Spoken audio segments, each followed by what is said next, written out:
My name is Claire Weston. I'm 58 years old, and I'm standing beside my husband of 34 years at the front of a ballroom filled with his colleagues, old friends, and family.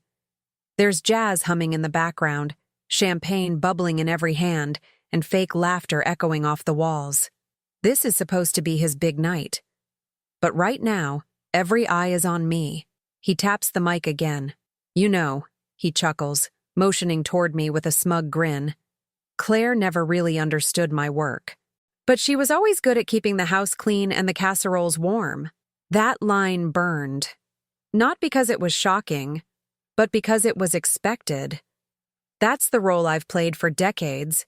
And if you've ever stood in a room full of people while someone who once swore to love you made a joke out of your life, then you understand. Let me know where you're watching from and hit subscribe. Because the silent ones, we remember everything. Laughter erupts, some polite, some pitying. My face stays still. My palms don't. He keeps going. Honestly, I think I'd have lost my mind if I had to sit at home doing nothing all day like she did. I mean, raising kids and painting birds or whatever you do doesn't compare to running a company with 300 employees, right? The crowd shifts, nervous chuckles now. My throat tightens, but not from shame, from clarity. I look at him. This man. The same man who used to hold my hand during chemo. The same man who cried when our daughter was born. Somewhere between those days and now, he started believing his story alone was worth telling. But what he doesn't know is, tonight, so is mine. So I take the mic.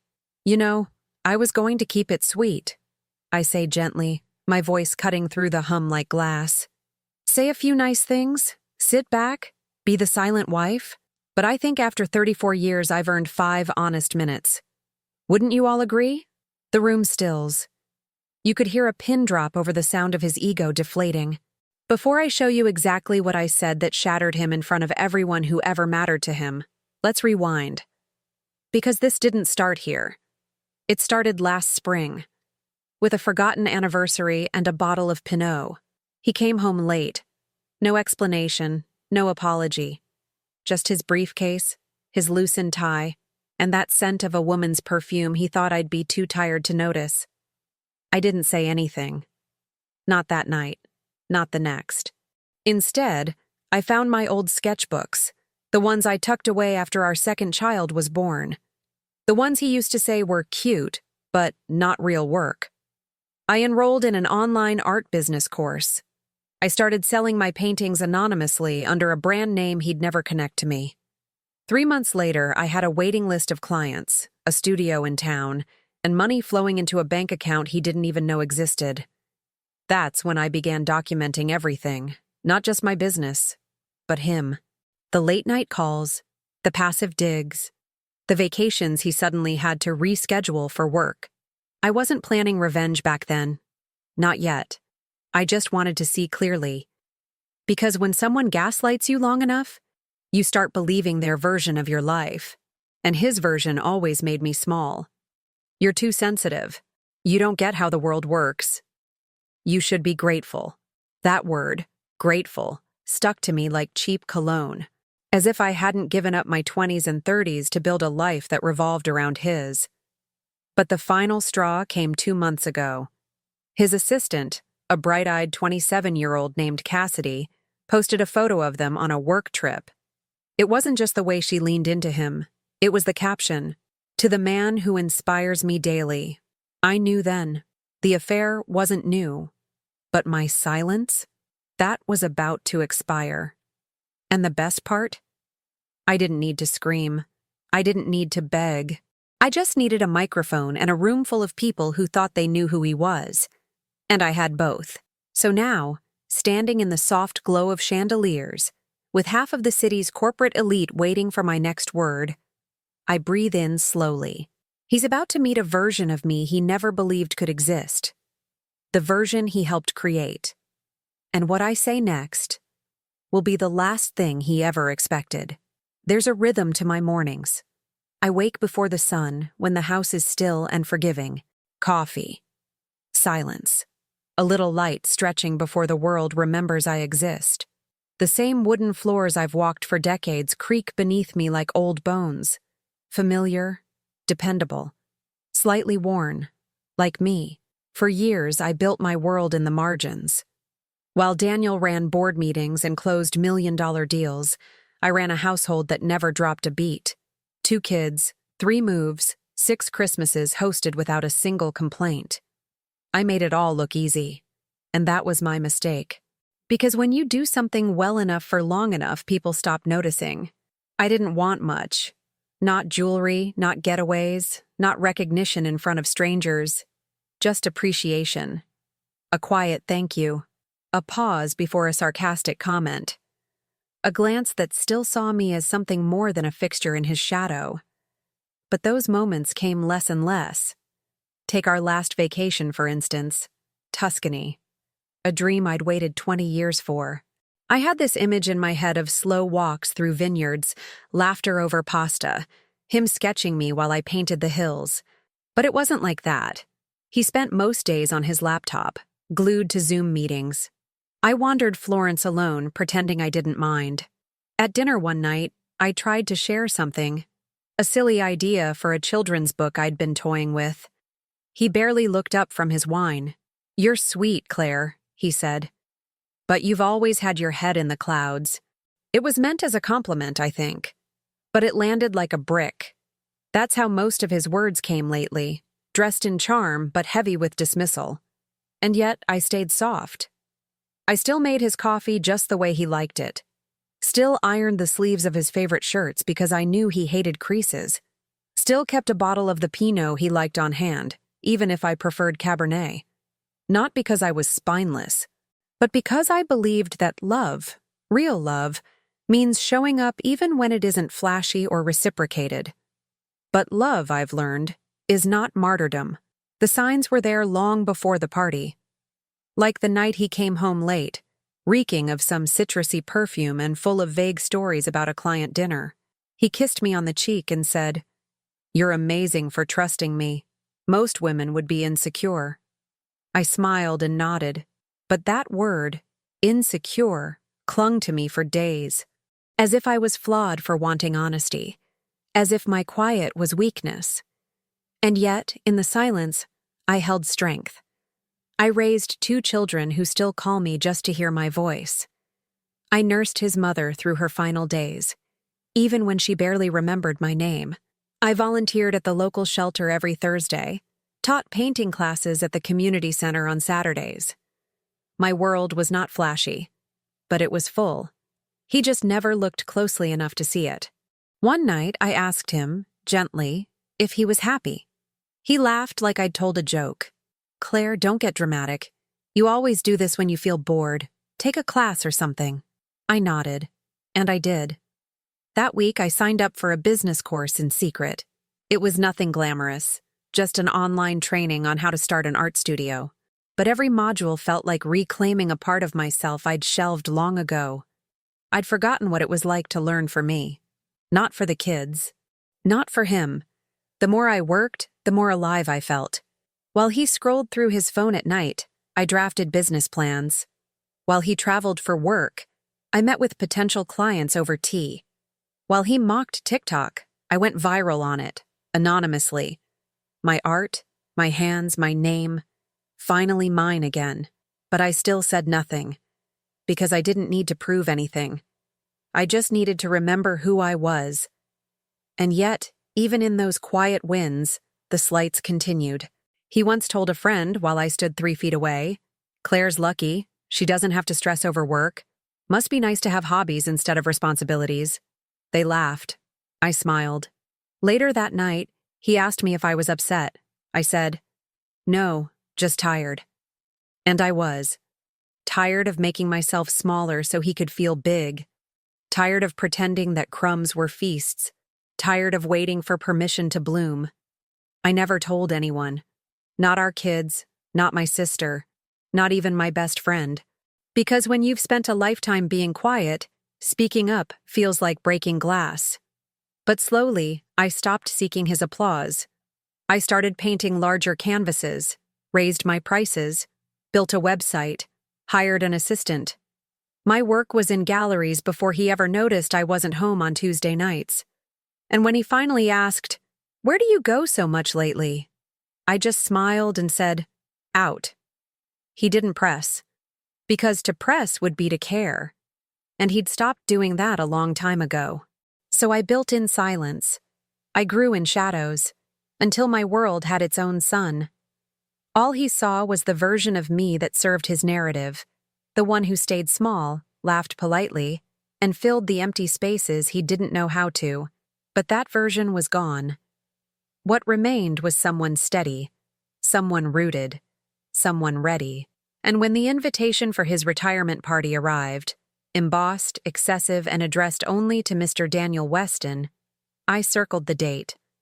Not in spite, but in clarity. Because I knew something he didn't. This party wasn't going to be the tribute he expected. It was going to be the stage I never asked for, and finally claimed. It was a Friday evening, one of those early spring nights when the air still held a chill, but the promise of warmth lingered just beneath it. Daniel had invited me to join him at the golf club for a mixer. He said it was just some networking, nothing fancy, but I knew better. The guest list included half the board of his company, several city officials, and that nauseating handful of power couples who all laughed the same way and traded spouses like cufflinks. I didn't want to go. I had a gallery opening that weekend, my gallery opening, but he guilted me into attending. "Come on, Claire," he said, buttoning his shirt in the mirror. "It's important you're seen. It reflects well on me when you're there." That sentence didn't sit right. It reflects well on me. Not "I want you there." Not "you'd enjoy it." I should have said no. But I didn't. I put on a soft gray dress and low heels. Something understated. Elegant. Forgettable. The way he liked me. When we arrived, the room was already buzzing. Laughter wrapped itself around martini glasses, and Daniel instantly morphed into the man I recognized from magazine interviews. Charming, polished, inflated. He slid through the crowd like a knife through butter, tossing smiles and handshakes like confetti. I trailed behind, the accessory wife. The first slap came subtly. He introduced me to a new board member. "This is Claire. She keeps the garden alive and the wine stocked." A pause. "Also my wife." Laughter. I smiled. Inside, something flinched. Later, we were standing with a cluster of executives and their wives, and Daniel was holding court again.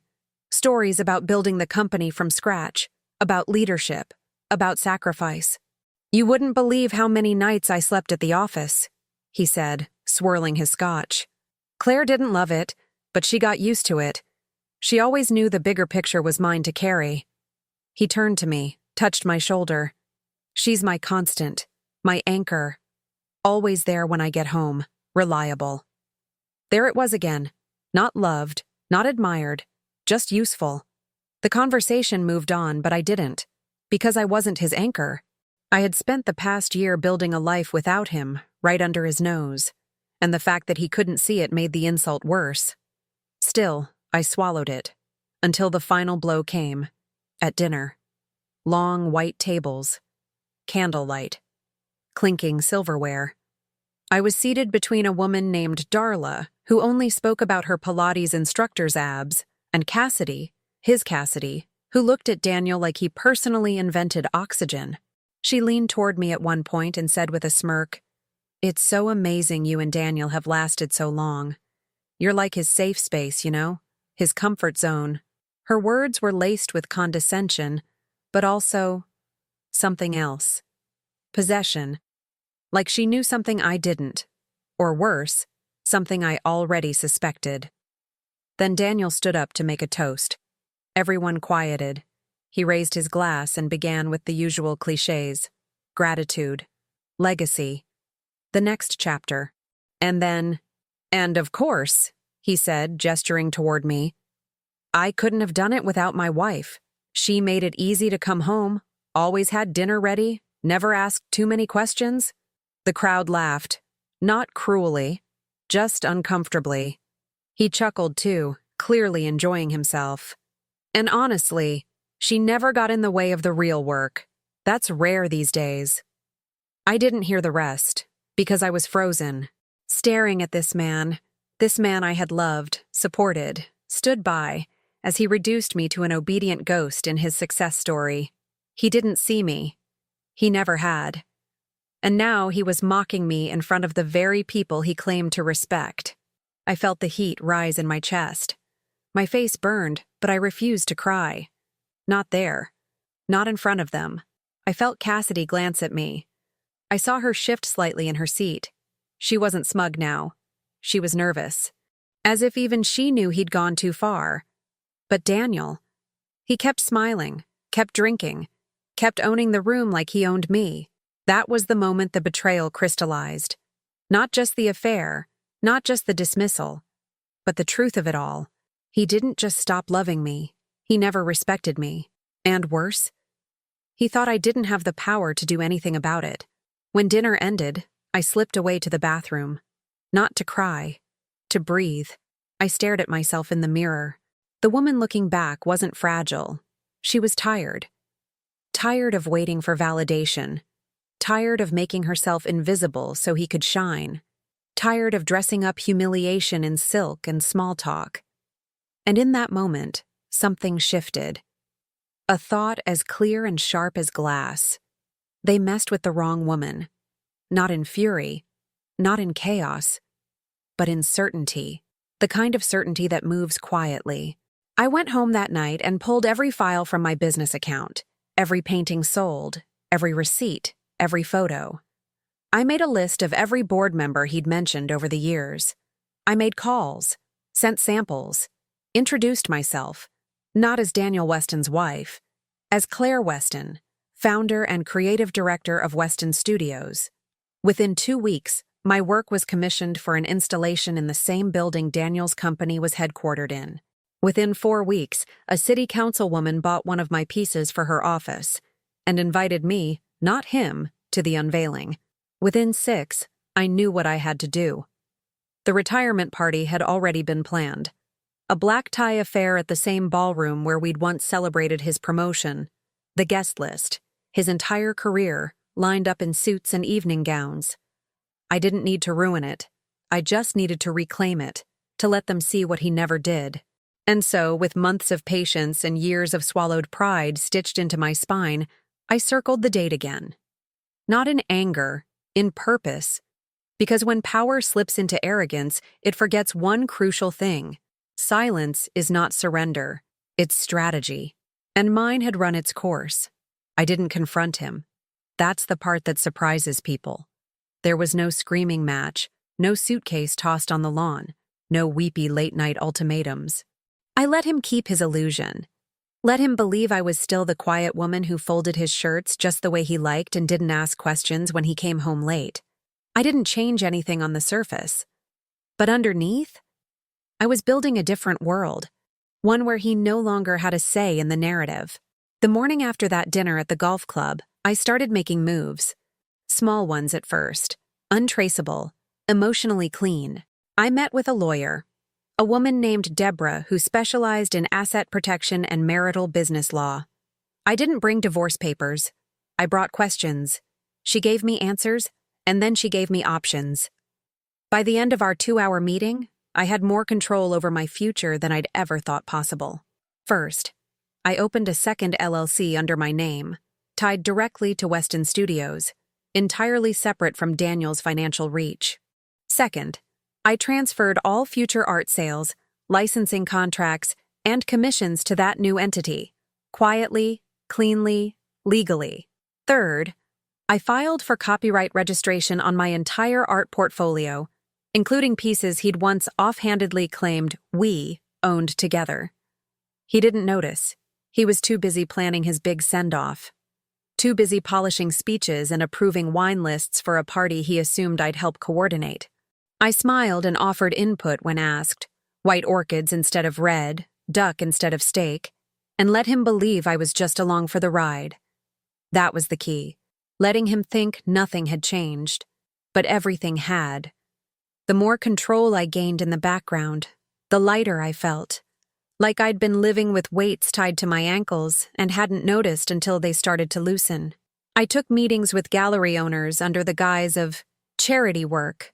I hired a part-time publicist, not flashy, but sharp, to begin prepping me for a solo launch next season. I commissioned a rebrand, new logo, new website, new studio photos. And for the first time in my life, I paid for it all with my own income.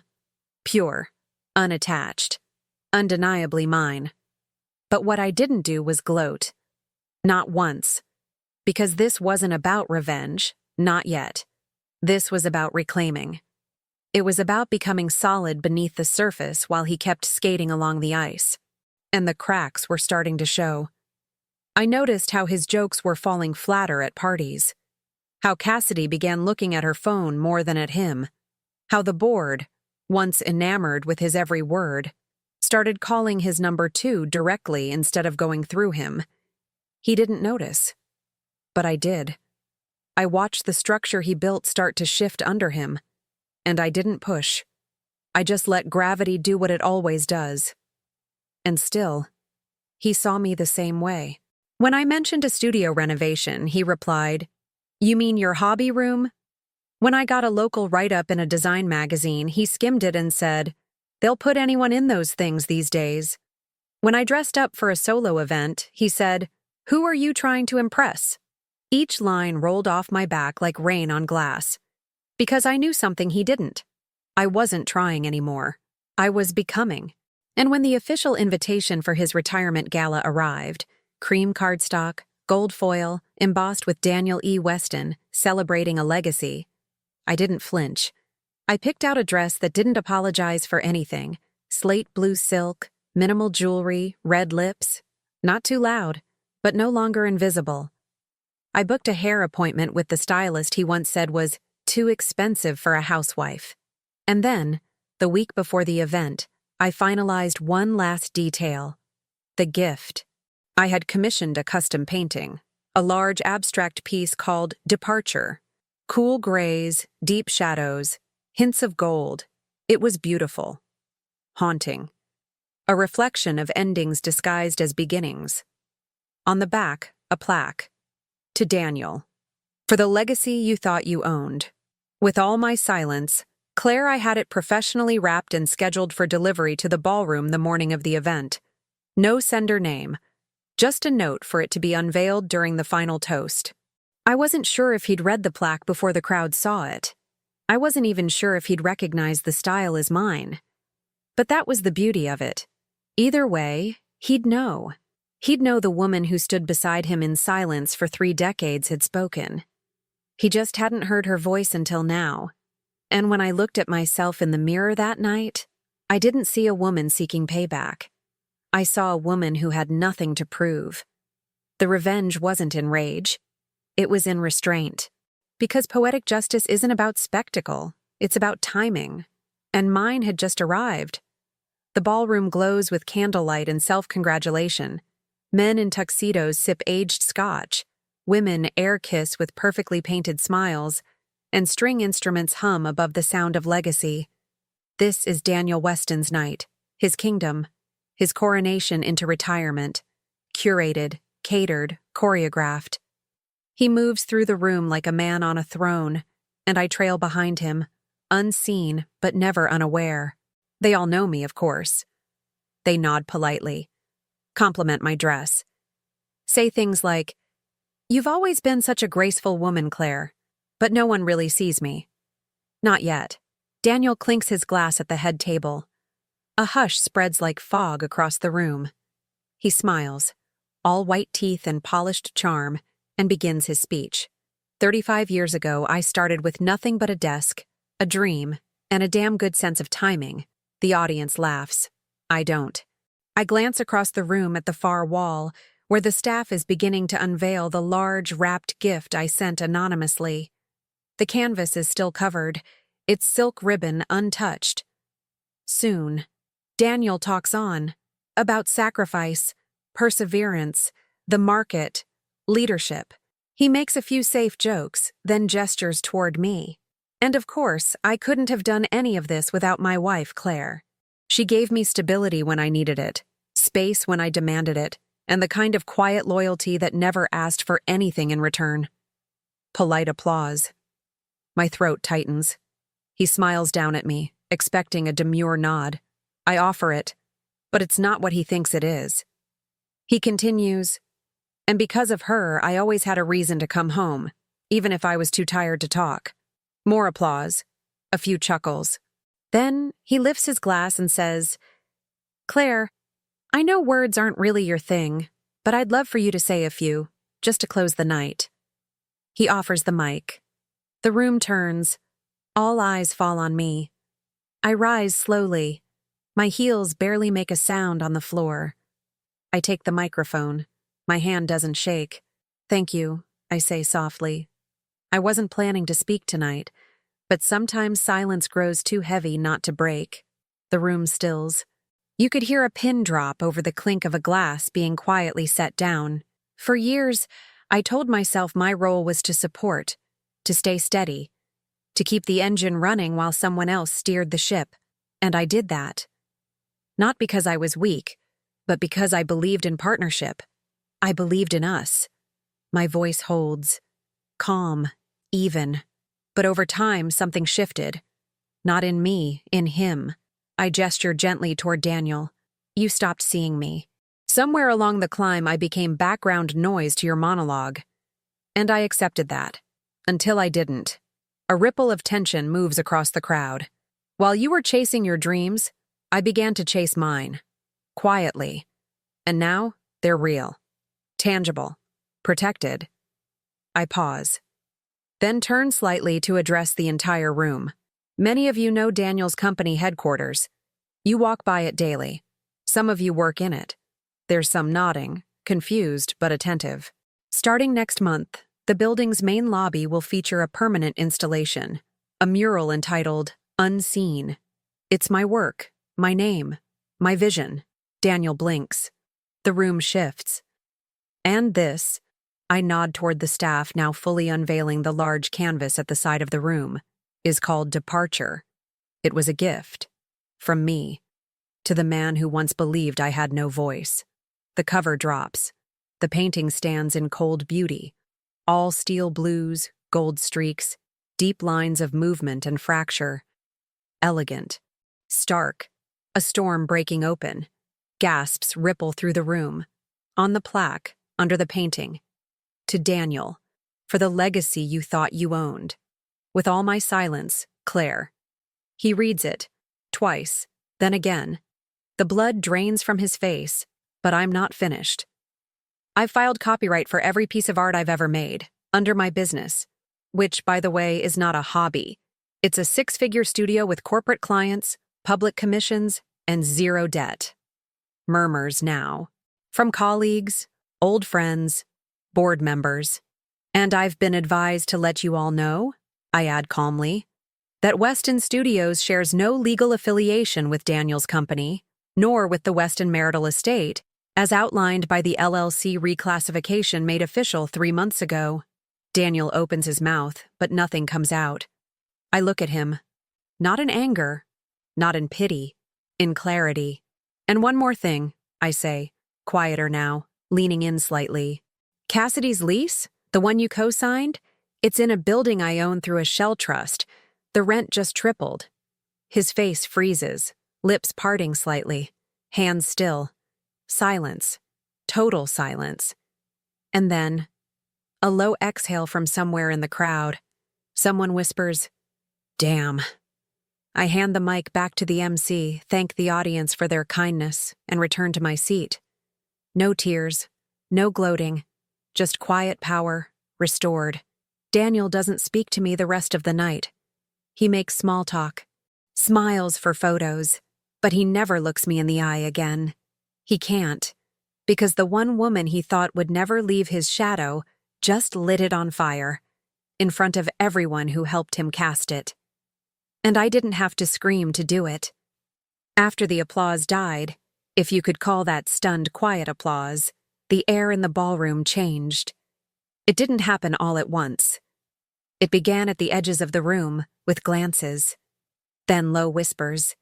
Then slow movements, like people realizing the performance had ended and they'd missed the twist until it slapped them across the face. Daniel stood still, wineglass in hand, staring at the plaque under the painting like it had personally betrayed him. He looked smaller than I had ever seen him. Not shorter, not older, just hollow. Cassidy was the first to speak. She walked over, her heels clicking like little exclamation points on marble. She glanced at the plaque, then at him. Her voice was barely a whisper, but I heard it. "You didn't tell me she was that Claire." He didn't answer. His mouth opened, then closed again, like he was searching for a script that had finally run out of pages. People began approaching me, not him. An arts commissioner introduced herself and asked for a studio tour. One of the city officials Daniel had courted for years complimented my vision and said, "I never knew." Exactly. He never let them. But now? They couldn't unsee me. Daniel tried to salvage it, tried to lean into a joke. I heard him laugh nervously to a colleague and say, "You know Claire, always full of surprises." But the room didn't laugh with him, because they'd seen the surprise, and it wasn't funny. At one point, a journalist from the local business paper approached him, politely but directly. "Daniel, can you comment on your wife's installation at your company's headquarters? That's a fascinating development." He blinked. I wasn't aware of that until tonight." A pause.